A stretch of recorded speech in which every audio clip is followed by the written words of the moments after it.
चलिए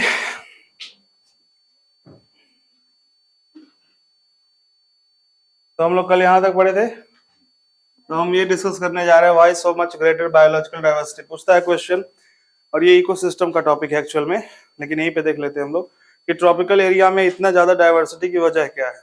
तो सबसे पहला आपको दिख रहा होगा लॉन्ग इवोल्यूशनरी टाइम। क्या दिख रहा है? लॉन्ग इवोल्यूशन के लिए समय चाहिए होता है, समय चाहिए होता है, एक तरह का इन्वायरमेंट चाहिए होता है, मतलब हम कहें तो समय चाहिए होता है। बेसिकली ग्रेजुअल प्रोसेस है और समय चाहिए। मान लीजिए कि ऐसा कोई जगह है जहां पे सीजन चेंज होता रहता है हमेशा, तो जहां पे सीजन चेंज होगा वहां इवोल्यूशन के थोड़ा सा क्या चांस क्या हो जाएंगे, कम हो जाएंगे। तो इसीलिए लॉन्ग इवोल्यूशनरी पीरियड सबसे पहला रीजन है, मेन रीजन है, जिसकी वजह से क्या होता है, स्पेसिएशन होता है। क्या होता है? नए स्पीसीज का निर्माण होगा, ये सब होगा, जिसकी वजह से नंबर ऑफ स्पीसीज क्या हो जाएंगी, बढ़ जाएंगी, तो डाइवर्सिटी भी क्या होगा, बढ़ जाएगा। याद रखेंगे इसको। दूसरा है प्रेडिक्टेबल इन्वायरमेंट। प्रेडिक्टेबल इन्वायरमेंट मतलब ट्रॉपिक्स में मैंने कहा टेम्परेचर एकदम क्या था, कांस्टेंट। टेम्परेचर क्या था, याद आ रहा है ना, ऐसे था ग्राफ लास्ट वाला। तो टेम्परेचर कांस्टेंट की वजह से क्या हुआ कि सबको पता है कि अगले साल क्या होने वाला है, उससे अगले साल कितना टेम्परेचर। तो प्रेडिक्टेबल इन्वायरमेंट है, सबको पता है, उस हिसाब से तैयारियां सब करते हैं अपने जो स्पीसीज होते हैं, और स्पीसीज का सक्सेस रेट क्या हो जाता है, बढ़ जाता है। तो इसीलिए ट्रॉपिक्स में डाइवर्सिटी क्या होती है, ज्यादा होती है। तीसरा जो सबसे अच्छा रीजन है, मोर सोलर एनर्जी। मैंने कहा जो ट्रॉपिकल रीजन है वो कहाँ होते हैं, इक्वेटर के आसपास, और जो इक्वेटर के आसपास होते हैं वहां धूप डायरेक्ट मिलता है, और इसीलिए सोलर एनर्जी भी डायरेक्ट मिलेगी। तो फोटोसिंथेसिस क्या होगा, ज्यादा होगा। फोटोसिंथेसिस ज्यादा होगा तो प्रोडक्शन क्या हुआ, ज्यादा। प्रोडक्शन ज्यादा तो हर्बिवोरस भी क्या रहेंगे, आसपास ज्यादा रहेंगे। हर्बिवोरस ज्यादा तो कार्निवोरस भी क्या रहेंगे, ज्यादा रहेंगे। तो इसीलिए ट्रॉपिकल एरिया में, ट्रॉपिकल रेन फॉरेस्ट में डाइवर्सिटी बहुत ज्यादा है, प्लांट की कहो या हर्बिवोरस की कहो या तो कार्निवोरस की कहो। ठीक है, ये तीन रीजन है। यहाँ पे दो चीज दिख रहा है आपको, एक है आपका ट्रॉपिकल डेसिडियस फॉरेस्ट और एक क्या है, ट्रॉपिकल रेन फॉरेस्ट। चलिए यहाँ पे क्या दिखाने की कोशिश कर रहा है ये फिगर देखिएगा। ट्रॉपिकल रेन फॉरेस्ट में बारिश बहुत ज्यादा होगी, बोलो यस। लेकिन ट्रॉपिकल डेसिडुअस में उसके कंपेरिजन में क्या होगी, थोड़ी कम होगी। तो बारिश ज्यादा होगी तो इतना तेज से बारिश होगा, तो बताओ यहाँ जो सरफेस पे जो न्यूट्रिएंट्स होंगे वो पानी के साथ बह के कहाँ चले जाएंगे, नीचे। लीचिंग कहते हैं ना उसको, लीच करके नीचे चले जाएंगे। तो न्यूट्रिएंट की संख्या कम कहाँ, यहाँ पे क्या होगी, थोड़ी कम होगी। अगर हम यहाँ पे बात करें उतना ज्यादा बारिश यहाँ नहीं होता है, तो ऊपर ही सरफेस पे टॉप सॉइल लिखा है, टॉप सॉइल पे न्यूट्रिएंट की संख्या क्या होगी, ज्यादा। तो बारिश से इसको रिलेट करके देखिएगा। चलिए अब देखिए हम आते हैं जहां से क्वेश्चन की भरमार मिलेगी आपको। सबसे पहला यहाँ पे देखिए एबायोटिक फैक्टर्स के बारे में बात करेंगे। एबायोटिक फैक्टर्स कौन कौन से थे, बहुत सारे थे, लेकिन एक्चुअल में एनसीईआरटी ने लिखा है मेजर एबायोटिक फैक्टर्स। क्या लिखा है? तो उसमें सबसे पहले हम देखते हैं किसके बारे में, उसके बाद फिर लास्ट में सॉइल। इन चारों से कम आपको टेस्ट में कम से कम 12-13 क्वेश्चन मिलेगा। ठीक है, तो बहुत इंपॉर्टेंट है ये। चलिए उससे पहले एक चीज और यहाँ पे दिख रहा है आपको सामने, सभी लोग पूछते हैं नीस के बारे में। क्या है नीस या नीक, जो भी पढ़े आप, बस नीचे और नीचे मत पढ़िएगा। तो नीस है ये, ठीक है ना। तो नीस क्या है, देखिए मैं समझाता हूँ। जैसे गुरुकुल पाठशाला है, ठीक है, गुरुकुल पाठशाला एक हैबिटेट है, एक इकोसिस्टम है, एक घर है। मेरा भी घर है, तुम्हारा भी घर है, ये घर है, यहाँ पे हम लोग रह रहे हैं। ये इनका भी घर है, यहाँ पे जो पानी देता है उसका भी घर है, जो डायरेक्टर है उनका भी घर है। हैबिटेट सबका सेम है गुरुकुल पाठशाला, बोले यस। लेकिन सबका अलग अलग फंक्शन है, सबका अलग अलग फंक्शनल रोल है, सबका अलग अलग स्पेशलाइजेशन है। जो पोछा लगा रहा है उसका अलग स्पेशलाइजेशन है, जो पढ़ा रहा है उसका अलग स्पेशलाइजेशन है, फंक्शन उनका उनका रोल अलग है। जो पानी लेके आते हैं उनका रोल अलग है, जो वीडियो रिकॉर्ड कर रहे हैं उनका रोल अलग है, मैनेजमेंट संभाल रहे हैं उनका रोल अलग है, जो पढ़ रहे हैं उनका रोल अलग है। तो घर सेम है, हैबिटेट सेम है, इकोसिस्टम सेम है, लेकिन उसमें सबका रोल अलग अलग है। तो जब हम कभी भी किसी का फंक्शनल रोल डिफाइन करते हैं कि किसी के हैबिटेट में, जैसे मान कह दें the functional role of any organism in its habitat या इन इट्स इन्वायरमेंट, तो हम उसे बोलते हैं क्या, नीस। क्या बोलते हैं, समझ रहे हैं? कोई दिक्कत? नीस अभी क्लियर हो गया ना सबको? कई लोग पूछने आज भी आए थे, 3-4 लोग। तो यही है। अब वो क्वेश्चन अगर नीस का आता है तो एक चीज बस खोजना, क्या बोले थे हम, फंक्शनल रोल। क्या खोजना, उसी को टिक कर देना, सही हो जाएगा आंसर। चलिए अब ये नीस हो गया। अब देखिए सबसे पहला क्या लिखा है, टेम्परेचर। क्या लिखा है बाबू? तो टेम्परेचर सबसे पहला क्वेश्चन ये बनता है, मोस्ट इकोलॉजिकली इंपॉर्टेंट, मतलब मोस्ट इकोलॉजिकल इंपॉर्टेंट फैक्टर जो होता है वो कौन होता है, सबसे ज्यादा वाटर हुआ, लाइट हुआ। जब तक टेम्परेचर नहीं रहेगा तो बाकी की बतिये छोड़ो। सबसे पहला सबसे इंपॉर्टेंट क्या होता है, टेम्परेचर। क्या होता है, टेम्परेचर। लोग वाटर को मार देते हैं, लेकिन सबसे पहला क्या होता है, टेम्परेचर। क्या वो दोनों मोस्ट नहीं लिखा, कुछ तो अलग है, फिर से देखो, अनदर मोस्ट लिखा है, समझ रहे हो ना बाबू? समझ नहीं समझ रहे हो? टॉपर तो फर्स्ट भी होगा सेकंड भी होगा, दोनों टॉपर होंगे, लेकिन पहला कौन है? समझ रहे हैं? याद रखेंगे इसको, हमेशा क्वेश्चन इससे बनता है। दूसरे वाले को याद रखता है क्या? नहीं। चलिए, तो याद रखेंगे टेम्परेचर के बारे में। अगर हम नीचे से ऊपर जाते हैं, मींस एल्टीट्यूड बढ़ा रहे हैं। क्या बढ़ा रहे हैं? एल्टीट्यूड मतलब क्या होता है? ऊंचाई। क्या मतलब होता है? होता है ना? एल्टीट्यूड मतलब क्या होता है? ऊंचाई। देखिए, अगर हम हाइट ऊपर जा रहे हैं, मींस हम प्लेन से माउंटेन भी जा रहे हैं। कहां जा रहे हैं? प्लेन से माउंटेन। यहां से हम नीचे से सीधे ऊपर जा रहे हैं, उस केस में टेम्परेचर क्या होगा? टेम्परेचर क्या होगा? टेम्परेचर कम होगा तो एंजाइमेटिक एक्टिविटी भी क्या होगी? तो यानी कि वहां पे डाइवर्सिटी क्या होगी? पॉपुलेशन डेंसिटी क्या होगी? समझ रहे हैं? तो टेम्परेचर जहां पे होगा कम, वहां पे आदमी भी या औरत भी या फिर प्लांट भी, कोई भी स्पीसीज क्या होगा? कम। कोई दिक्कत इसमें? तो क्वेश्चन यहां से बनेगा कि जब हम जाते हैं इक्वेटर से पोल पे, या तो उल्टा बन सकता है, जब हम आते हैं पोल से इक्वेटर पे, तो पोल से इक्वेटर आ रहे हैं तो टेम्परेचर क्या हो रहा है? क्या हो रहा है? तो डाइवर्सिटी क्या होगी? अगर उल्टा जाए तो? समझ रहे हैं ना? बस यही देखना तुम, टेम्परेचर कहाँ कम है कहाँ ज्यादा। जहां ज्यादा टेम्परेचर रहेगा वहां पे डाइवर्सिटी क्या रहेगी? ज्यादा रहेगी। याद रखेंगे इसको। ओके, ट्रॉपिकल डेजर्ट में टेम्परेचर 50 डिग्री सेल्सियस से क्या होता है? ज्यादा भी होता है। In some thermal springs and deep sea hydrothermal vent, temperature क्या हो सकता है? एक्सीड कर सकता है 100 डिग्री सेल्सियस से भी ज्यादा। मतलब समुद्र है, सब कुछ सही है, अंदर जा रहे हैं, उसमें अचानक से एक ऐसा जगह मिलेगा आपको जहां पे अचानक से टेम्परेचर बढ़ गया है। कितना हो चुका है? 100 डिग्री के आसपास या उससे ज्यादा भी। तो हम उसको बोलते हैं क्या? Hydrothermal vents. क्या बोलते हैं? और लेक, कुछ ऐसे लेक पाए जाते हैं जो सरफेस पे ही एकदम गर्म वाटर बॉइल्ड एकदम रहता है, 100 से ज्यादा होता है, उसे हम बोलते हैं थर्मल स्प्रिंग्स। क्या बोलते हैं? तो ये सब है जहां पे आपको एकदम हार्श हैबिटेट कहते हैं। यहाँ पे मतलब नॉर्मली मतलब देखा जाए तो यहाँ पे जीवन संभव नहीं है, लेकिन कुछ बैक्टीरिया वगैरह यहाँ भी पाए जाते हैं, जैसे आर्की बैक्टीरिया सुना है आपने, और आपने सुना होगा थर्मो एसिडोफिल सुना है, और ये सब है, ये सब पाए जाते हैं इसमें। चले, अब देखिए आगे क्या लिखा हुआ है। तो ऑप्टिमम टेम्परेचर क्यों जरूरी है? क्योंकि उस समय एंजाइमेटिक एक्टिविटी क्या होती है? मैक्सिमम होती है।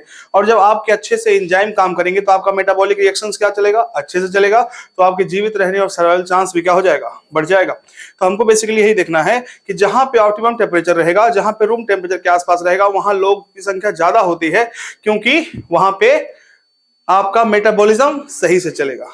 ठीक है ना? अच्छा ठीक है। अब देखिए इसका एग्जांपल दिया है, ये तो मतलब हर एक जगह पे आपको क्वेश्चन मिल जाता है। ये एनसीईआरटी की लाइन है, mango trees can not grow in country like Canada and Germany. Means Canada और जर्मनी में आपको मैंगो ट्रीज नहीं मिलेंगे, वो वही मिलेंगे जहां पे ज्यादा गर्मी रहेगी। जहां पे क्या रहेगी? ज्यादा। तो टेम्परेट में नहीं मिलेंगे। कहां नहीं मिलेंगे? टेम्परेट। देखिए, temperate country like Canada and Germany, जहां पे ठंडी रहता है वहां पे वो नहीं मिलेंगे। याद रखना। तो ये लाइन याद रखें, क्वेश्चन आपको जरूर मिलते हैं यहां से। Snow leopards not found in Kerala forest. Snow नमन सुना है बाबू, तो कहां मिलेगा? पोलर रीजन में मिलेगा, केरला में थोड़ी मिलेगा। तो ये भी याद रखना है, ऐसे ही एज इट इज। नेक्स्ट है tuna fish only found in tropical latitude. कहां मिलेंगे? ट्रॉपिकल में मिलेंगे, टेम्परेट वगैरह में या पोलर में नहीं मिलेंगे। ये तीनों लाइन याद रखें, क्वेश्चन मिलता है। ये कहां चला गया है? Temperature affect kinetics of enzyme. देखो ध्यान से देखो, यहाँ ये क्वेश्चन बनेगा, मिलेगा आपको। तो टेम्परेचर क्या क्या इफेक्ट करता है? पहला, काइनेटिक्स ऑफ एंजाइम, यानी कि एंजाइम का स्पीड। एंजाइम का क्या? स्पीड, यानी कि उसका फंक्शन। एंजाइम कितने तेज काम करेगा। काइनेटिक्स का मतलब क्या होता है? मूवमेंट, है ना? स्पीड। तो एंजाइम कितना अच्छे से काम करेगा, ये भी किस पे डिपेंड करता है? टेम्परेचर पे। उसके बाद मेटाबॉलिक एक्टिविटीज और फिजियोलॉजिकल फंक्शन। तो ये तीन आपको ऑप्शन में मिलेंगे कि टेम्परेचर किसको किसको इफेक्ट करता है। तो याद रखेंगे, पहला क्या हो गया? Kinetics of enzymes, metabolic activities और फिजियोलॉजिकल फंक्शंस। याद रखना है इसको। तो ऐसे क्वेश्चन मिलेंगे, एनसीईआरटी की लाइन है ये। इसके बाद क्या लिखा है? Type of organism. क्या लिखा है? टाइप ऑफ ऑर्गेनिज्म, मतलब कौन कितना वाइड रेंज या नैरो रेंज टेम्परेचर सह सकता है। इसके बेस पे दो तरह के होंगे, एक यूरीथर्मल और एक स्टेनोथर्मल। क्या होगा? यूरीथर्मल और, तो पहले ही मैं बता देता हूं कि यूरी का मतलब ही नहीं होता ज्यादा टेम्परेचर सह सके, ऐसा बिल्कुल नहीं है। ज्यादा रेंज सह सके। क्या सह सके? तो इसको समझाने के लिए मैं ऐसे समझा देता हूं आपको। देखिए ध्यान से, मान लो ये है 0 डिग्री सेल्सियस, 5 डिग्री, 10 है, 20 है, मान लो 40 तक है, और यहाँ पे है -5, -10, -20, चलो लेके चलते हैं, इतना है। तो एक जानवर है कोई जो यहां से यहां पूरा सह सकता है। ध्यान से देखो, मीन्स जैसे हम लोग हैं, हम लोग भी जानवर ही हैं बाबू। तो -10 से लेकर, हम -10 में मर जाएंगे क्या? जिंदा रहेंगे कि नहीं? और बाबू हम यहाँ 40 में मर जाएंगे? अरे रहते तो हैं, जून जुलाई में 40 हो जाता है, मई जून में, और रहते भी हैं। तो हम लोग वाइड रेंज ऑफ टेम्परेचर सह लेते हैं, वाइड रेंज यानी कि लो भी और हाई भी। तो इसीलिए हमारा रेंज बहुत ज्यादा है, इसीलिए हमारा डिस्ट्रीब्यूशन क्या है? डिस्ट्रीब्यूशन और जनसंख्या दोनों में अंतर होती है। डिस्ट्रीब्यूशन मतलब हम कहीं भी पाए जाएंगे, हम मेघालय में भी पाए जाएंगे, हम जहां बहुत ठंडी है कनाडा में भी पाए जाएंगे, हम जो है राजस्थान में भी पाए जाएंगे। समझ रहे हैं कि नहीं समझ रहे हैं? इसीलिए इसे बोलते हैं यूरीथर्मल। क्या बोलते हैं? तो वाइड रेंज ऑफ टेम्परेचर, क्या बोलेंगे इसको? ठीक है। दूसरा अगर होगा, जैसे हम मान लें कोई एक ऐसा जीव है जो सिर्फ -10 से 0 तक रह सकता है। कौन रह सकता है? कहां रह सकता है? माइनस। जैसे होते हैं पोलर बेयर। कौन होते हैं? Polar bear. वो सिर्फ कहां पाए जाते हैं? पोलर रीजन में, नॉर्थ पोल, साउथ पोल, कहीं पे भी वहीं पाए जाएंगे। तो यानी कि वो है स्टीनोथर्मल। क्या है? यानी कि नैरो रेंज ऑफ टेम्परेचर सह सकते हैं, अगर उनको थोड़ा सा भी इधर लाएगा तो मर जाएंगे। समझ रहे हो? तो ये अंतर है स्टीनोथर्मल और, तो अगर नैरो रेंज आएगा तो स्टीनो, और अगर वाइड आया तो यूरी। याद रखेंगे। चलिए, दूसरा कौन सा है फैक्टर? Abiotic factor water. दूसरा कौन सा है? वाटर। ठीक है। तो देखो, जो क्वेश्चन डेटा वाले रहेंगे एकदम याद रखना उसको, ठीक है ना, भूलना नहीं उसको। जैसे यहाँ पे क्या याद रखना है, इसमें कोई डेटा वेटा ज्यादा नहीं आएगा। इसमें ये सब डेटा आ सकता है कि थर्मल स्प्रिंग आया तो डीप ये सी हाइड्रोथर्मल वेंट हुआ तो उसमें कितना टी ज्यादा होगा इससे, तो ये सब तो भाई छोटा मोटा है, कोई दिक्कत नहीं है। वाटर में थोड़ा डेटा मिलेंगे आपको। तो पहले ये माना जाता है, मतलब ये माना जाता है कि सबसे पहला लाइफ कहाँ अपीयर हुआ होगा? वाटर में हुआ होगा। इसीलिए भाई वाटर तो भाई इंपॉर्टेंट है ही। तो डेजर्ट जो प्लांट होते हैं उन्हें क्या बोलते हैं? ज़ीरोफाइट। उनके पास स्पेशल एडेप्टेशन होता है। क्या होता है? जैसे हमारे यहाँ पानी भाई किसी न किसी ठंडी में जो है शीतलहरी जो होता है, ये सब इसकी वजह से पानी मिल जाता है, और गर्मी में बारिश होती है, बरसात में तो बारिश होगी ही। तो यहाँ पे कोई दिक्कत नहीं, सारे प्लांट को पानी मिलता रहता है। अगर पानी स्टोर है सब कहाँ पे? धरती में, तो वहाँ रूट्स खींच लेते हैं। लेकिन डेजर्ट में ऐसा नहीं है। कभी कभी डेजर्ट में पूरा पूरा साल बारिश नहीं होता है, और जब बारिश नहीं होगा उस केस में जो प्लांट होते हैं उनको पास स्पेशल एडेप्टेशन होता है। क्या होता है? हम आगे चल के एडेप्टेशन पढ़ेंगे कौन कौन सा, जैसे आपने पढ़ा होगा कि उनका क्यूटिकल क्या होता है, जिसमें क्या करते हैं वो, मतलब क्यूटिकल थिक होता है ताकि रेस्पिरेशन से लॉस ना हो। और उनके पत्ते क्या होते हैं? फ्लैट फ्लैट होते हैं, और उनके बीच, मतलब उसके बीच में ताकि क्या रहे, फ्लैशी होते हैं, ताकि उसमें वो वाटर को क्या कर सकें? स्टोर। और एक पाथवे होता है, कौन सा? कैम पाथवे, जिससे कि क्या होता है, स्टोमेटा दिन में बंद रहता है, रात में खुला रहता है। तो ये सब एडेप्टेशन है। तो इन्हें ऐसे जिनके पास एडेप्टेशन को बोलते हैं जीरोफिटिक प्लांट्स। क्या बोलते हैं? याद रखेंगे। ओके। तो अब इसे क्वेश्चन बनेगा, productivity and distribution of plant is also depend on water. किस पे डिपेंड करता है? पानी पे डिपेंड करता है। For aquatic animals not quantity but quality of water is important. समझ में आ रहा है? देखिए, ऐसा नहीं है कि एक पोखरे में मछली मर जाएगी, समुद्र में डालो या पोखरे में, उसको जीवित रहना है तो पानी कितना ज्यादा है कितना कम उसमें बहुत ज्यादा फर्क नहीं पड़ता है। क्वालिटी क्या है? क्वालिटी में दो चीज आएगा, एक पीएच और दूसरा क्या? हाँ, कॉन्सेंट्रेशन, ऑस्मोलैरिटी जिसे कहते हैं। क्या कहते हैं? ऑस्मोटिक कंसंट्रेशन, कितना उसमें नमक है कितना नहीं, ये सब। तो दो चीजें हैं, क्वालिटी में दो चीजें आएंगी। तो अब देखिए, इसमें एक टर्म आ रहा है सैलिनिटी। क्या नाम है?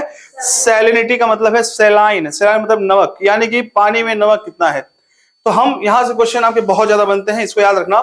जो इनलैंड वाटर है, इनलैंड वाटर मतलब रिवर, पॉन्ड, लेक्स, ये सब इनलैंड वाटर में आता है। और यहाँ पे जो साल्ट का कंसंट्रेशन है वो 5 पीपीटी से कम है। कितना? पीपीटी मतलब पार्ट्स पर 1000, पार्ट्स पर, तो 5 पीपीटी से कम कहां होगा? Inland water.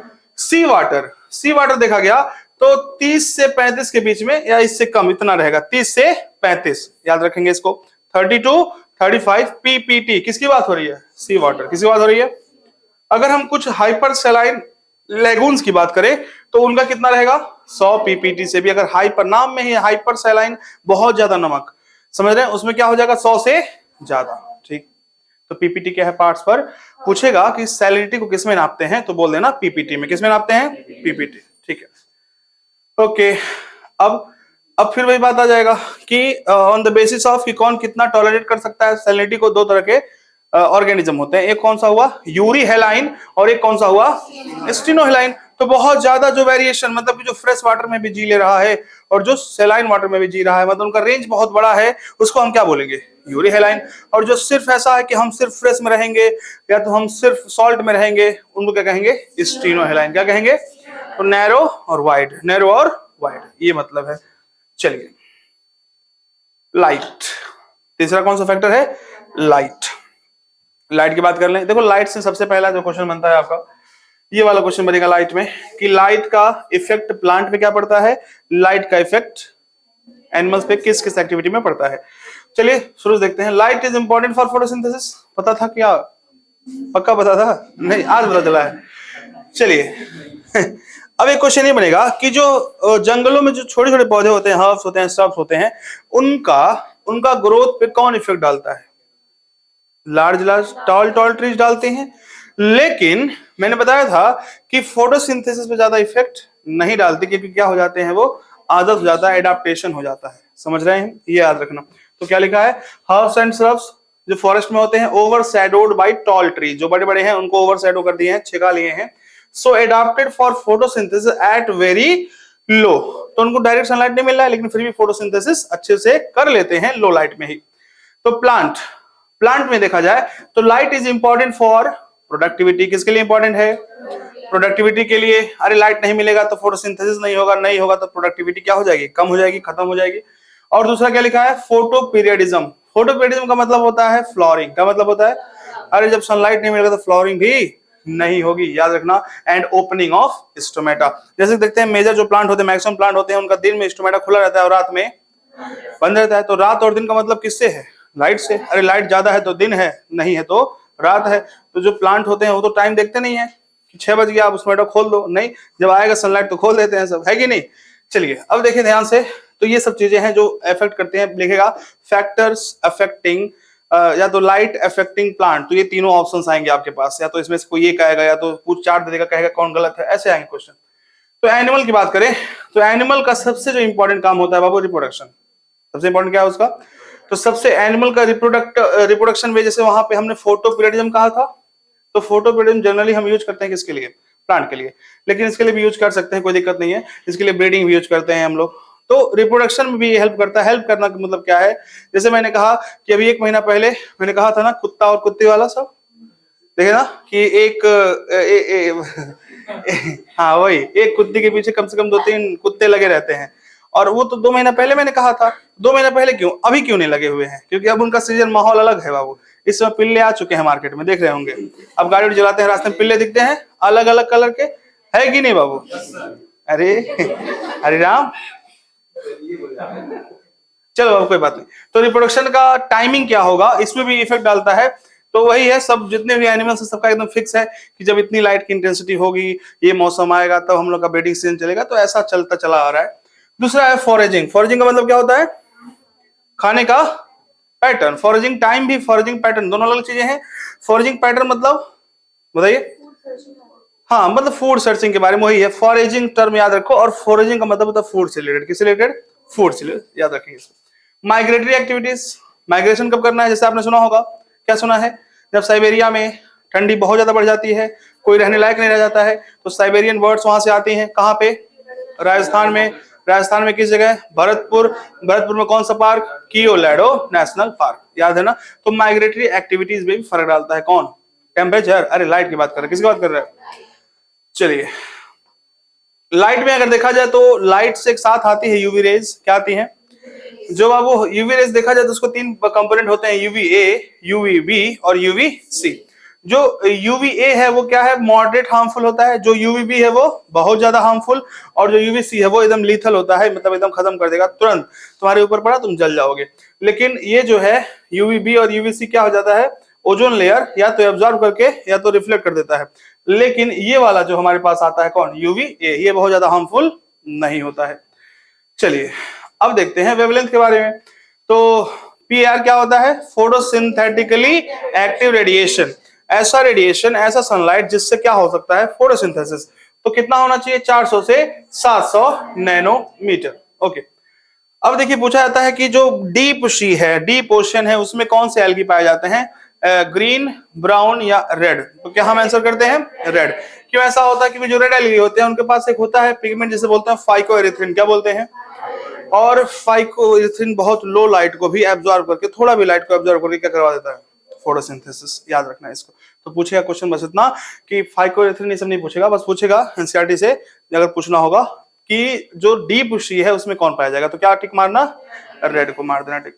अब आता है डायर्नल, एक वर्ड है। डायर्नल का मतलब होता है ऐसा कोई भी एक्टिविटी जो दिन के समय की जाती है, मतलब कि ऐसे कुछ, जैसे मान लो हम लोग हैं, हम लोग डायर्नल हैं, हम लोग क्या हैं, यानी कि जो दिन में सारे काम करना दिन में प्रेफरेंस देते हैं उसको बोलते हैं डायर्नल। जो रात को करते जैसे उल्लू हुआ उसे क्या बोलेंगे, नॉकटर्नल। समझ रहे हैं? चलिए, तो ये होता है डायर्नल और नॉकटर्नल। ये हमारे सिलेबस में नहीं है, मैंने बता दिया था, आप लोग देख लेना बस। अब ये आता होता नहीं ना, टेस्ट में भी नहीं दिया इसे, लेकिन टेस्ट में भी वही देंगे जो हमारे सिलेबस में है, ठीक है ना, ताकि प्रैक्टिस अच्छा हो।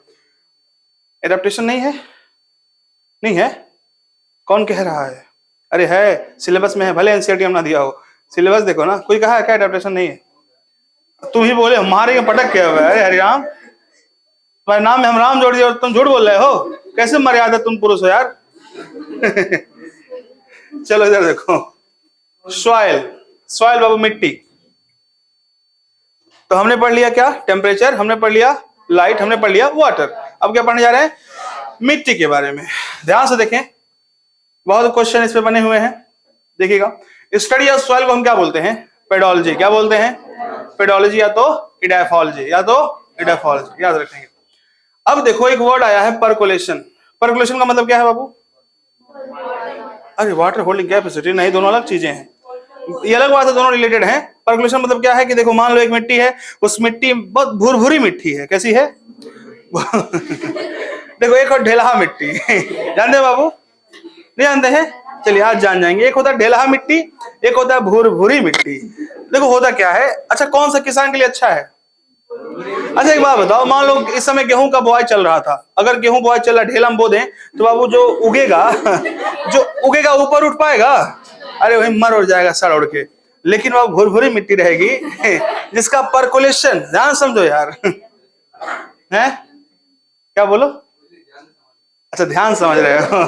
तो देखो ध्यान से, गैप कितना है, मतलब एयर गैप कितना है बीच में, समझ रहे हैं, इसी को बोलते हैं परकोलेशन। क्या बोलते हैं, परकोलेशन। अब देखो, तो परकोलेशन अगर ज्यादा रहेगा, गैप ज्यादा है, तो परकोलेशन भी क्या रहेगा, ज्यादा। तो वाटर होल्डिंग कैपेसिटी बताओ। अच्छा एक बात बताओ यार, चिकनी मिट्टी है, बोलो यस, एकदम डेंसली पैक है, बोलो यस, उसमें ऊपर से पानी डालो अंदर जाएगा, यानी कि उसका परकोलेशन क्या है, तो वाटर होल्डिंग कैपेसिटी है कि नहीं। अब देखो दूसरा बात, जैसे बलुहा मिट्टी, देखो बालू, बालू में पानी डाल दो अंदर चला जाएगा, यानी कि वाटर होल्डिंग कैपेसिटी एकदम क्या है, लेकिन परकुलेशन क्या है, समझ रहे हैं, यानी कि एरेशन, क्या बोलते हैं उसको, एरेशन। अब एरेशन ज्यादा रहेगा, परकुलेशन ज्यादा रहेगा, तो रूट अंदर तक जाएगा खूब अच्छे से, तो प्लांट वो अच्छा वहां उगेगा, समझ रहे हैं आप लोग। तो भुरभुरी मिट्टी is very friendly for किसान्स, yes किसान्स Babu, किसान्स। Okay, अब पूछता है क्वेश्चन क्या, परकोलेशन पावर या तो वाटर होल्डिंग कैपेसिटी, ये सब किस पे डिपेंड करती है, तो तीन चीजें हैं। कितनी चीजें हैं? पहला क्या है बाबू, सॉइल कंपोजिशन, पहला क्या है, दूसरा तेज से बोलो और जोर से, तीसरा एग्रीगेशन, मतलब ढेला जाना क्या हो जाना बाबू, ढेला, हाँ ढेला मिट्टी, एग्रीगेशन इकट्ठा होना, सेग्रीगेशन माने सेपरेट होना, एग्रीगेशन है ये। चलिए, तो ये तीन चीजें हैं, तीन फैक्टर्स हैं, या फिर हम कह सकते हैं तीन चीजें हैं जो किसको अफेक्ट कर सकती हैं, परकोलेशन को, और किसको, वाटर होल्डिंग कैपेसिटी को। Okay, vegetation in any area depends on, किसी एरिया में कितना वेजिटेशन है, वेजिटेशन मतलब amount of plants, amount of plant ज्यादा तो वेजिटेशन भी, वेजिटेशन को हिंदी में कहते हैं वनस्पति, क्या कहते हैं, कौन पति, वनस्पति बाबू। तो देखो ये तीनों तो रहेंगे, साथ में कुछ और चीजें हैं, देखो परकोलेशन, ध्यान से देखो, परकोलेशन पावर ज्यादा तो वनस्पति भी, वाटर होल्डिंग कैपेसिटी ज्यादा तो वनस्पति भी, बोलो ऐसा है क्या, डिपेंड करता है कौन सा प्लांट है। अब देखो हम ऐसा नहीं कह सकते, इसलिए देखो मैंने कुछ ऐसा रिलेशन नहीं बताया है, बस फैक्टर्स हैं कि मान लो अब जैसे कुछ प्लांट है, जैसे धान हुआ, धान के लिए वाटर होल्डिंग कैपेसिटी क्या चाहिए, ज्यादा चाहिए, ताकि पानी हमेशा बना रहे उसके पास। अगर हम बात करें गेहूं के लिए, तो वाटर होल्डिंग कैपेसिटी क्या चाहिए, कम चाहिए, तो डिपेंड करता है। तो क्या क्या फैक्टर्स है, पहला क्या है, परकोलेशन, दूसरा क्या है, water holding capacity of soil, तीसरा क्या है, अब मैं कह दूं पीएच ज्यादा तो वेजिटेशन ज्यादा, अरे वो तो हम किसी स्पेसिफिक प्लांट की बात कर रहे हैं ना, तो वो डिपेंड करता है कौन सा प्लांट है। तो वेजिटेशन के बारे में बात कर रहे हैं हम सीधे ओवरऑल, तो पीएच पे भी डिपेंड करेगा, कौन कौन से मिनरल्स हैं उस पे भी डिपेंड करेगा, और किस पे डिपेंड करेगा, टोपोग्राफी, किस पे डिपेंड करेगा। टोपोग्राफी का मतलब क्या होता है कि किस तरह की मिट्टी है, किस तरह का सरफेस है, कंकड़ीला है या फिर बलुई मिट्टी है या फिर चिकनी मिट्टी है या फिर काली मिट्टी है या फिर लाल मिट्टी है या तो लोमी सॉइल है, क्या है। टोपोग्राफी का मतलब ये होता है। ठीक है, अब जैसा वेजिटेशन होगा वैसा क्या होंगे, बोलो बोलो, एनिमल। अरे जैसा ये सब रहेगा वैसा वेजिटेशन, और जैसा वेजिटेशन वैसा एनिमल, और जैसा एनिमल माइक्रोब्स। वैसे कौन, भुला जा रहे हो तुम लोग। ठीक है, आगे देखो। In aquatic environment the sediment characteristic determine the type of benthic animals present there. Means इसका क्या मतलब है, मान लो एक पोखरा है बाबू, क्या है, पोखरे के नीचे जो सबसे नीचे वाला बेस होगा, मान लो इसे पोखरा है, पूरा पूरा पानी भरा है पूरा, तो जो नीचे है ना इसका जो फर्श है, फ्लोर, इसी को बोलते हैं क्या, बेंथिक पोजीशन। क्या बोलते हैं, बेंथिक बस बोल देते हैं। और वहां जो एनिमल होंगे उन्हें क्या बोलेंगे, बेंथिक। अब देखो अगर मिट्टी ज्यादा यहाँ पे जमी हुई है, यहाँ पे मिट्टी ज्यादा है, ह्यूमस ज्यादा है, तो उस तरह से बढ़िया वाला प्लांट उगेगा, बड़ा प्लांट उगेगा, उसका रूट बढ़िया डेवलप रहेगा। लेकिन अगर मिट्टी नहीं है तो फ्री फ्लोटिंग प्लांट रहेगा, उसी तरह से एनिमल्स भी रहेंगे वहां पे। तो वही कह रहा है कि इन एक्वेटिक इन्वायरमेंट, ये लास्ट लाइन है सॉइल की एनसीईआरटी में, in aquatic environment the sediment characteristic, sediment मतलब कितना नीचे मिट्टी जमी हुई है, sediment characteristic determine the type of benthic animal present there। समझ रहे हो, कोई दिक्कत, ओके। अब देखिएगा, on the basis of grain size, ये बस जनरल नॉलेज के लिए, सबसे छोटी कौन होती है, उससे बड़ी, उससे बड़ी, उससे बड़ी, सबसे बड़ी। समझ रहे हैं, बस ऐसे याद रखना। साइज भी लिखा होता है कहीं कहीं, तो जरूरी नहीं है, बिल्कुल भी इररिलेवेंट है। सैंडी सॉइल में 85% क्या होता है, 15%। ये सब पूरा जनरल नॉलेज के लिए है, बस बिल्कुल भी एनसीईआरटी पूछेगा नहीं। अगर पूछना होगा तो क्या पूछेगा, ध्यान से देखें, ये वाला लाइन, सेकंड लाइन, ये लोमी सॉइल कि कौन सा फार्मिंग के लिए बेस्ट है, तो क्या बोलेंगे, लोमी सॉइल। इसमें 50% सैंड होता है, और जो मैक्सिमम जितने क्रॉप्स हैं इसमें उग जाते हैं अच्छे से। ठीक है, ये बेस्ट फॉर क्रॉप होता है because of high water holding capacity, और इसका एरेशन भी क्या होता है, ठीक ठाक होता है, ठीक ठाक होता है, समझ रहे हैं ना, ताकि वाटर होल्डिंग कैपेसिटी भी बढ़िया हो जाए, एरेशन भी बढ़िया हो जाए। इसीलिए तो 50% सैंड भी हो, 50% क्ले, मतलब चिकनी मिट्टी भी है। ठीक, इसको बोलते हैं क्या, इसको गांव में बोलते हैं दोमट मिट्टी, ऐसे कुछ, दोमट, हाँ ऐसे ही कुछ। चलिए अब देखिए, effect of abiotic factors on biotic factors. Abiotic factors का बायोटिक पे या लिविंग पे क्या असर है, ये हम देखने जा रहे हैं। चलिए देखिएगा। Some organisms evolve a constant internal environment which allow all biochemical reactions with maximum efficiency, जिससे इनहेंस होगा क्या, फिटनेस। देखिए कुछ ऐसे ऑर्गेनिज्म हैं जो कैसा मौसम रहे, कुछ भी रहे, वो अपना एक ऐसा मैकेनिज्म इवॉल्व कर लिए हैं बॉडी में कि ठंडी हो, गर्मी हो या बरसात हो, उनके बॉडी की एक्टिविटी सेम ऐसे चलती रहती है। और वो मैकेनिज्म क्या है बाबू, होम्योस्टेसिस। क्या मैकेनिज्म है, तो कोई पूछ दे व्हाट इज होम्योस्टेसिस, तो कह देना it is a mechanism that maintain a stable internal environment despite the changes present in the external. मतलब बाहर कोई भी चेंज हो हमको फर्क, हमारे अंदर का हमेशा 37 डिग्री ही रहेगा, बाहर चाहे बर्फ पड़ रहा हो या आग जल रही हो या बारिश से कोई बह गया हो, लेकिन बॉडी का टेम्परेचर कितना रहेगा, इसे कहते हैं क्या, होम्योस्टेसिस। क्या कहते हैं, homeostasis. Okay, very good. Maintenance of homeostasis, हम कैसे कैसे होम्योस्टेसिस मेंटेन कर सकते हैं। पहला क्या है, आर्टिफिशियल तरीके से। कैसे, आर्टिफिशियल, इसमें एग्जांपल क्या है, जैसे आर्टिफिशियल मतलब क्या, कुछ मेहनत नहीं करना है, अगर ठंडी लग रहा है तो हीटर जला लो और गर्मी लग रहा है तो एसी ऑन कर लो, ये आर्टिफिशियल मीन है। क्या है, आर्टिफिशियल मीन है। दूसरा क्या है बाबू, फिजियोलॉजिकल मीन्स। क्या लिखा है, फिजियोलॉजी, अपने बॉडी के ऑर्गन्स का यूज करके। तो हम फिजियोलॉजी की बात करें तो हम स्वेट करते हैं, स्वेटिंग करते हैं कब, जब हमको बहुत गर्मी होता है, आपकी बॉडी गर्म है, 38 डिग्री पहुंच गया, अगर आप नापेंगे बहुत गर्म, मान लो 40, आप घर में बैठे हुए हो, खूब पसीना हो रहा है, बहुत गर्मी महीना है, जून का महीना है, उस समय 37 से कितना हो गया, 38 हो गया। क्या हो गया, बॉडी टेम्परेचर जैसे 38 हुआ तैसे ही आपका एकदम हाइपोथैलेमस काम करेगा, हीट रेगुलेशन काम होता है उसका, तुरंत वो आपको स्वेटिंग कराएगा। क्या कराएगा, और जैसे स्वेटिंग कराएगा आपको पसीना बहेगा, पसीना जैसे बहा कुछ देर बाद आपको ठंडा लगने लगता है, थोड़ा सा ठंडा का एहसास होता है। इसीलिए जब पसीना आ गया बॉडी पे, पूरा बॉडी भीग गया, लेकिन आपका जो बॉडी है वो गर्म है, वो पसीने को क्या करा देगा, इवापोरेट कराएगा, पानी से क्या बना देगा, गैस बनाएगा, H2O लिक्विड बना, गैस बना देगा, वेपर बना देगा, और वो उसको गैस बनाने के लिए हीट कहां से एब्जॉर्ब करेगा? बॉडी से। तो आपको क्या फील होगा? आपके बॉडी से हीट खींचा जा रहा है ना, और हीट खींचा तो आप कैसा फील करोगे? कूल फील करोगे, कोल्ड फील करोगे। इसे कहते हैं कूलिंग इफेक्ट। क्या कहते हैं? तो हम गर्मी में स्वेट करते हैं, इट इज एन, या ये तो सबको याद रहता है, लेकिन ये याद रखो ना, ये कैसा मीन है? ये फिजियोलॉजिकल तरीका है होम्योस्टेसिस को मेंटेन कराने का। दूसरा क्या है? सॉरी, कहा गया? शिवरिंग। ठंडी बाबू, आप खाना ना खा लेते, ठंडा जाते, तुरंत कांपने लगते हो, कांपते नहीं कांपते? और उस दौरान क्या होता है? जब कांपते हो तो आपके बॉडी का हर एक पार्ट जब मतलब काम करता है उस समय, और वो जब काम करता है तो आपको कुछ देर बाद क्या फील होने लगती है? गर्मी। ऐसा होता है कभी 1 घंटा लगातार कांपे हो 2 से 3 मिनट भूल जाते हो, फिर कांपे भी थे क्या तो मेंटेन हो जाता है। जैसे ही 36.5 हुआ बॉडी का टेम्परेचर, तुरंत कांपने लगते हो, और जब बॉडी का हर पार्ट हिलेगा, सब एकदम फिजिकल एक्सरसाइज चल रही है, उस केस में आपका बॉडी टेम्परेचर क्या हो जाएगा? बढ़ जाएगा। कैसे बढ़ा? अरे जब कमवा कर रहे हो तो एनर्जी रिलीज, अच्छा एनर्जी हाँ होगी रिलीज, लेकिन उसके पहले वाला बताओ क्यों होगी? आप जब कोई काम करते हो तो आप सांस थोड़ा सा क्या हो जाता है? तेज। ऑक्सीजन क्या लेने लगते हो? ब्रीदिंग ज्यादा, तो ऑक्सीडेशन ऑफ फूड, यानी कि रेस्पिरेशन, यानी कि CO2 भी, एनर्जी भी। इसीलिए हमारी बॉडी क्या हो जाएगी? थोड़ी सी गर्म। क्या हो जाएगी बाबू? समझ रहे हो? कौन राम? गर्म। ओके। तीसरा बिहेवियरल मीन्स, आप बहुत गरीब हैं, एसी नहीं है आपके पास, आपके पास इतना एनर्जी नहीं है कि आप जो है शिवरिंग नहीं कर पा रहे हैं। ध्यान समझो, एकदम मतलब हद हो गया है एकदम गरीबी का हाँ बाबू, चलिए बात कर लेते हैं। वैसे गांव में होता है, एक ऐसा परिवार होता है जो मतलब बहुत निठल्ले, कोई काम नहीं करना चाहते, भीख टाइप मांगते हैं, सब भिखारी टाइप के, तो उनके पास एसी तो भाई कौन सवाल है नहीं एसी का। अरे एसी डीसी बीसी खुद हुआ है जिंदगी का, कहां से एसी रहेगा? उस केस में अब देखो, मजाक नहीं उड़ा रहा हूं, ऐसे होते हैं कुछ अपने आप जुट्ठुम गरीब रहते हैं, है कि नहीं? देखो एकदम पूरा बढ़िया घूम रहे हैं 25-26 साल के, ए भैया दे ना हो, देखे हो ना, है कि नहीं? अब जा कहीं काम कर ले, अगर कहीं धो दे कुछ बर्तन वर्तन, अभी देखो मिल जाएगा, पैसे नहीं मिल जाएगा, तो खुद गरीब बन रहे हैं, क्योंकि उनके पापा गरीब थे तो वही देखते बड़े हुए हैं, तो हम भी गरीब रहेंगे।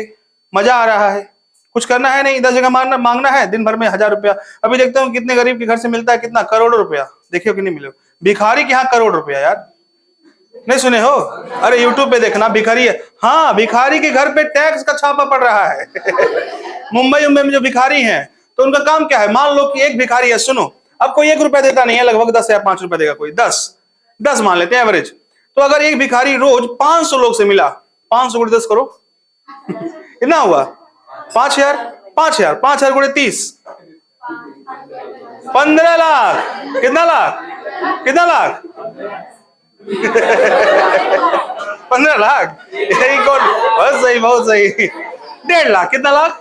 एक भिखारी 1.5 लाख कमा रहा है, वो 1.5 लाख में से 1,500 में महीना चला लेगा अपना बच रहा है, देख रहे हो कितना बच रहा है, और बैंक में जाएगा नहीं, बोरिये बोरिये भरा रहता, सिक्का उक्का सब रहेगा, इसीलिए बाबू उस पर छापा पड़ता है।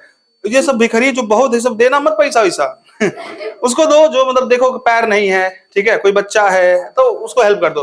लेकिन है जो होती है सब ना, ए बाबू दे रहा हो 3 दिन से खाई लेना बढ़िया, खा के मोटा के एकदम मर रही है, खाई नहीं है 3 दिन, झूठे बोलती है सब, बहुत झूठी होती है सब। चलो अब देखो बिहेवियरल मीन्स, तो ऐसे लोग क्या करेंगे? ऐसे लोग क्या करेंगे? ना उनके पास एसी का पैसा है, ना उनके पास शिवरिंग करने का शक्ति है, तो अब क्या करेंगे? क्या करेंगे बताओ? बताओ क्या करें? कोई बताओ बिहेवियरल मीन्स बताओ। अरे बाबू क्या करेंगे? मिट्टी उट्टी का बिल बना घुस जाएंगे उसी में ना समझो। ठंडी में क्या करेंगे? घमौनी करेंगे नहीं, देखते हो पूरा एकदम चटे लेके लाश की तरफ पड़ रहेंगे छत एकदम कहीं पे, ए बहनी अब तो जिंदगी का आखिरी चल रहा है, अब भगवान है सहारा है, तब टांग के ले जाते हैं सुबह को और शाम को वापस लेके आते हैं घर वाले। ऐसा भी होता है कि नहीं होता है? तो ये इसे कहते हैं बिहेवियरल मीन्स, कोई खर्चा नहीं अपने बॉडी, अपना खुद बिहेवियर से। मीन्स इसका एग्जांपल दिया है एनसीईआरटी ने, basking of sun by lizards. Lizards जो होते हैं, वो एक्चुअली में कोल्ड ब्लडेड होते हैं। कोल्ड ब्लडेड मतलब जैसे बाहर का टेम्परेचर वैसे अंदर का टेम्परेचर। अगर बाहर धूप है तो उनका बॉडी भी क्या हो जाएगा? बॉडी क्या हो जाएगा उसका? गर्म हो जाएगा। अब मान लीजिए बहुत ठंडी पड़ रही है, क्या पड़ रही है?